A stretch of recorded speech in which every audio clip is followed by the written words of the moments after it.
welcome back. A little disturbance in the previous end of the video and it was rectified now.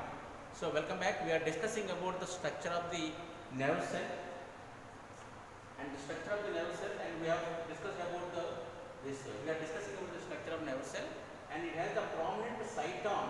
Cyton means cell body. Cell body, it is having a complete granules like structures. Granules means some clusters will be presented here. Bubble like structures will be presented in the cell body completely, and those are called as granules. So granular cell body will be presented there. Cell body is also called as cyton, or also other name also given here, that is called pericardium.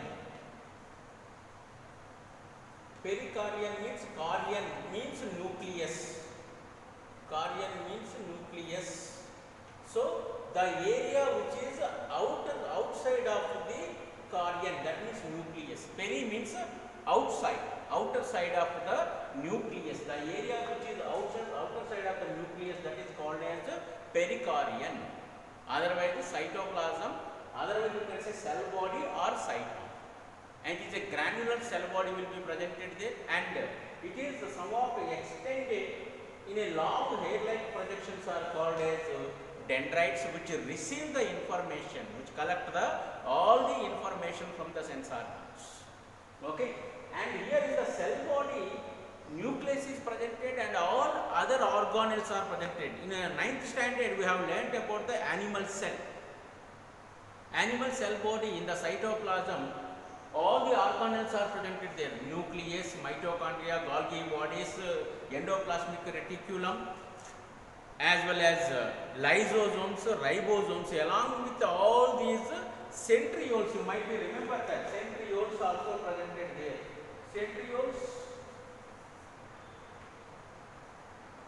Centrioles are also called are presented in a structure.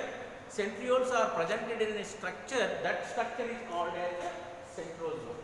So what is the function of the centrioles here? These are helpful for the cell to divide. Means the centrioles initiate the cell division. One cell will be divided into two cells, that is because of the centrioles. And these centrioles are presented in a structure called as centrosome, and it is actually presented at the top of the nucleus in the animal cell. The centrosome is presented only in the animal cell, but unfortunately the centriole is completely absent in the nervous cell. Completely absent in the nervous cell, so that nervous cell do not have the capacity of dividing. Nervous cell do not have the capacity of dividing. So in the nervous cell cannot produce the new nerve cells. It cannot be divided, it cannot be producing the new nerve cells. This is the major drawback for the nerve cells. So once the nerve cells are deformed, the damaged, because of the so many different reasons are there. One such reason is polio. Usually in the children below 10 years age, their immune system will be less, so that the virus, the polio virus, poliomyelitis, the virus name is poliomyelitis, the virus will be affected to the nervous system, and the neurons will be destroyed by the virus, so that the new neurons cannot be formed. So the body organs are deformed. Their body organs are, the people who are affected by this polio, their body organs are deformed. They never come into original shape once they are damaged. This is only reason is because of the nerve cells completely lack the division of the cell, because centrosomes are absent in these nerve cells. That is the major drawback. Okay. So next, the dendrites, the hair-like projections around the cell body are said to be as dendrites, and these will collect the information. These are connected to the sensory organs. How many sensory organs we have? There are 5 sensory organs: eyes, ears, nose, tongue and skin. For all these 5 sensory organs, the dendrites are connected, and they will collect the information from the sense organs. And they bring the information to the cell body.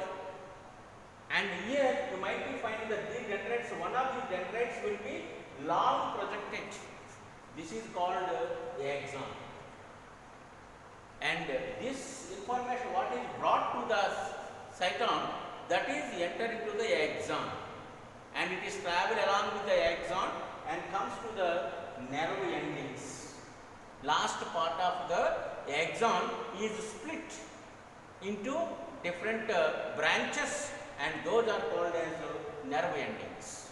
Okay, and in this axon you might be finding that some different structures are there. The axon, the total axon completely right from the it is attached to the cyton to attached to the nerve endings. The total length of this axon, it will be like either 1 centimeters long or 1 meter long also, length also will be presented. If you take the elephant, African elephant, the longest nerve cell is presented in the African elephant, that is 1 meter length, 1 to 1.5 meter length will be there, right from the toe to hip girdle. This total, the length, only one neuron will be presented there, nerve cell, and that is 1 meter length. That is the length of this axon. So this total length is covered by a thin layer. You might be finding this, a thin layer. This is called myelin sheath, or we can say medullary layer. It's also called as a medullary layer. Myelin sheath or medullary layer. These two are same only, and this is covered. And this myelin sheath is covered by a thin covering, by giving some intervals. A thin covering will be covering the total myelin sheath. The thin covering is called as neurolemma, or you can say neurolemma. Neurolemma, or you can say that neurolemma. This is the two structures, and the gaps which are given between these sheets, the intervals, special intervals will be given there. Those are called as node of Ranvier, where the nerve impulses will be traveling completely and converting into polarizing, as well as the depolarizing will be taking place at the place of node of Ranvier. Okay, and next one, nerve endings. They are the last part of the axon. These are also called as axon endings. Okay, and these, the last part of the axon is split into some branches, and those are called as nerve endings or axon endings. At the last part of the nerve endings, you might be finding that some bulb-like structures are presented here. These are called nerve clefts, and these bulb-like structures, nerve clefts, are containing a chemical is presented here. This is called neurotransmitter. The chemical that is presented in the nerve clefts of the axon is called as neurotransmitter. The name of the neurotransmitter is acetylcholine. Acetylcholine. It is the neurotransmitter. Let me write here.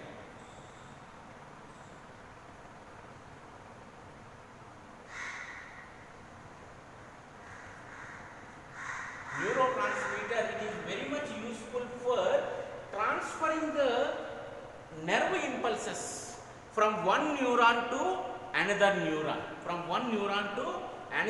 The nerve impulses will be transferred because of this acetylcholine, the neurotransmitter. It is presented in the nerve clefts of the endings of the axon. Okay, and this is the complete structure of the nervous cell. And how this transfer will be taking place, let us discuss.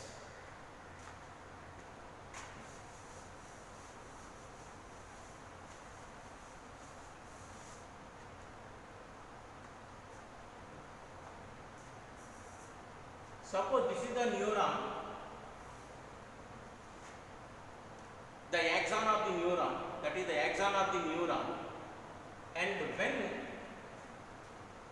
always in the resting stage, if the neuron is not received any impulses, that is called resting stage. At the resting stage, the outer side of the neuron is always having the more amount of or more ions of sodium, more ions of sodium will be presented, and here less ions of sodium will be presented inside the neuron.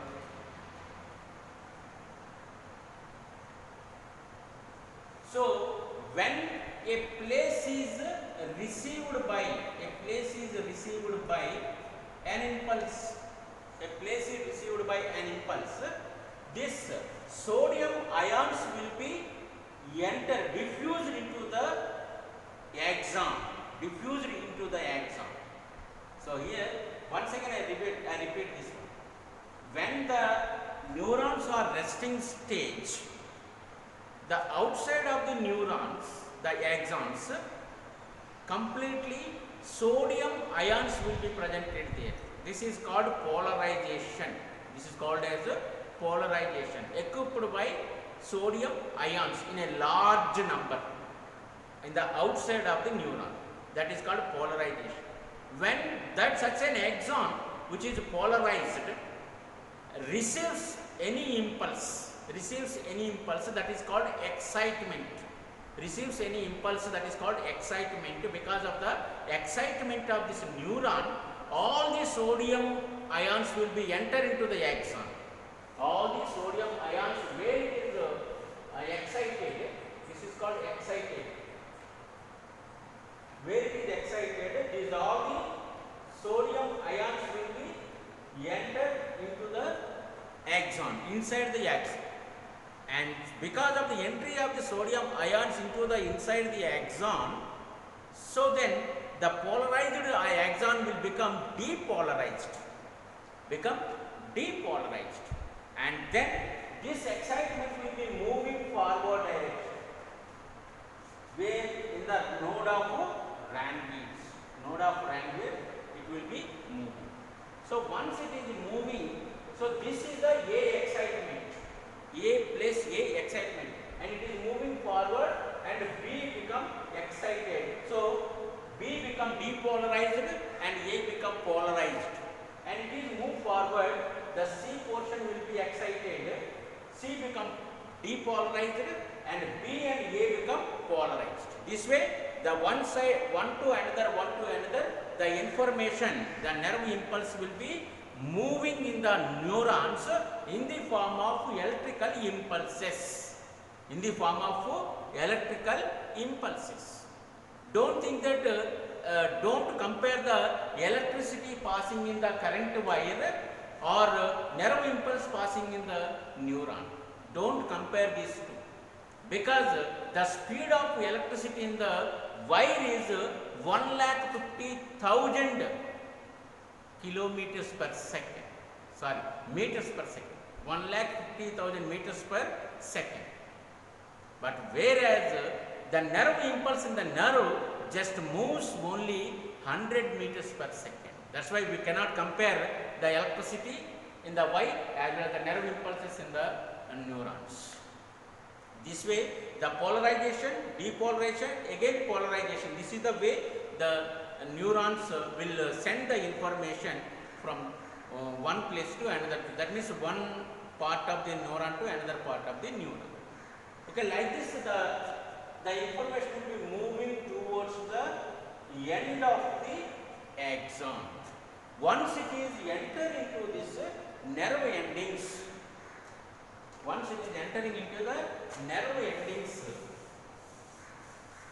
there is in the nerve endings, nerve culps are there. Okay, in the nerve culp, what are presented there? Acetylcholine.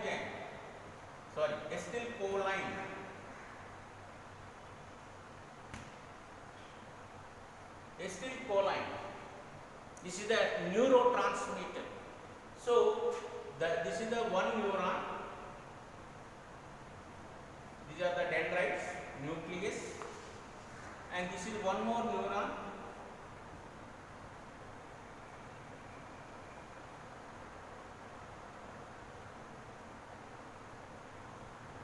Nucleus, and this is the one more neuron.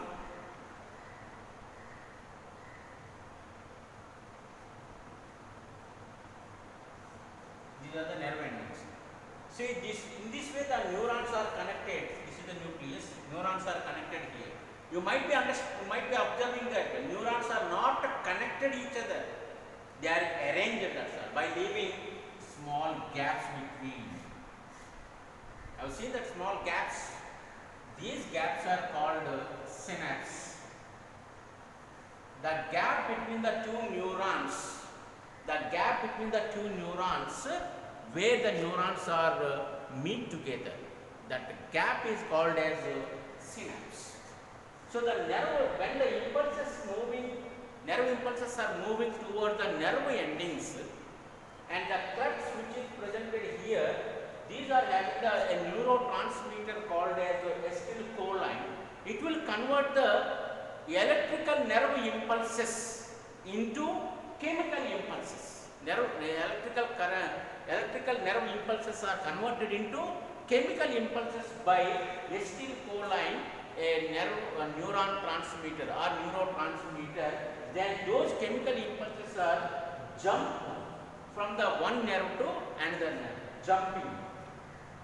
They will jump, and there the dendrites will catch hold of those nerve impulses and send them to the nerve impulses in the chemical forms, send them to the cyton of the another neuron. There it is converted into electrical impulses. Again it is moving throughout the axon.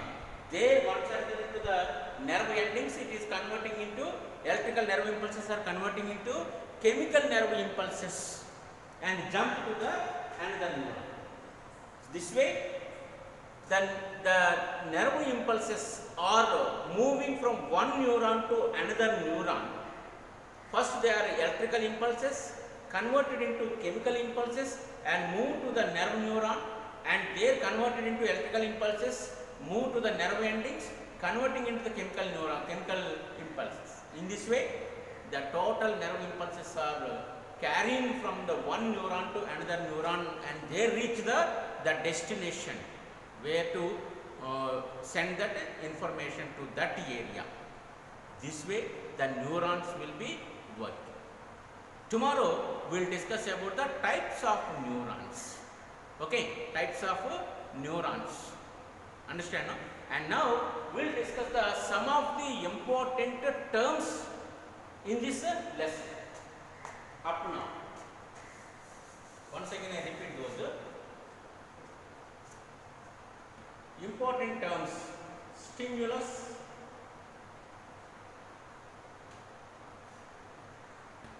irritability,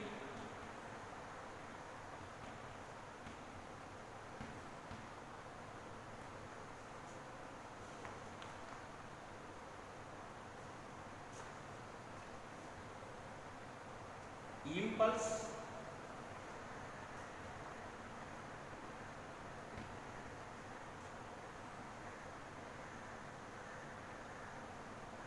receptors,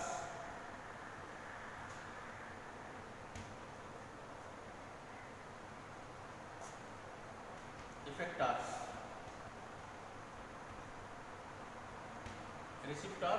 effectors. So these are some important terms we will discuss. The stimulus, the action of the environmental conditions. Whatever the change will be occur in the environmental condition, that is called as a stimulus. The change that is occur in the environmental conditions is called as the noticeable change.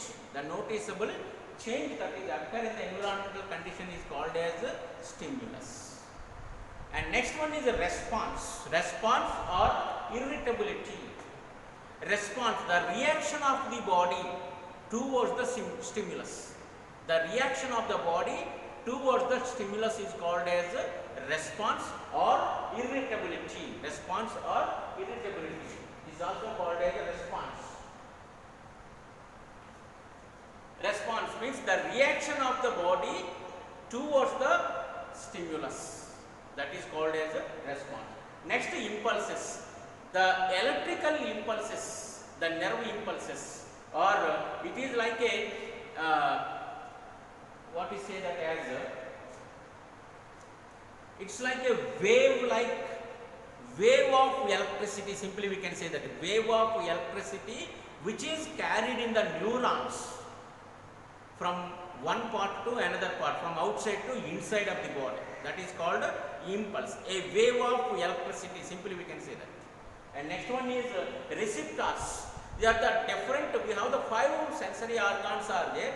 In the 5 sensory organs, we have the 5 different receiving cells are presented there.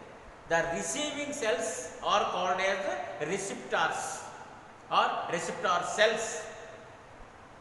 Photoreceptors in the eye, phonoreceptors in the ears, thermoreceptors in the skin, olfactory receptors in the nose, and chemoreceptors in the tongue. They are the 5 receptors which receive the information from the sensory organs. Photoreceptors light information, phonoreceptors sound information, olfactory receptors smell information, chemoreceptors taste of the food, taste information, and thermoreceptors heat of the body, heat of the environment. These all will be received by receptor cells. Come to the next one, effectors. The muscle part, muscle or the body part which is receiving the information from brain, receiving the information from brain or the spinal cord, that is called as effector. Okay, these are the 5 very, very important terms we are learned here, and tomorrow we will discuss about the types of neurons and some other topic. Okay, thank you very much.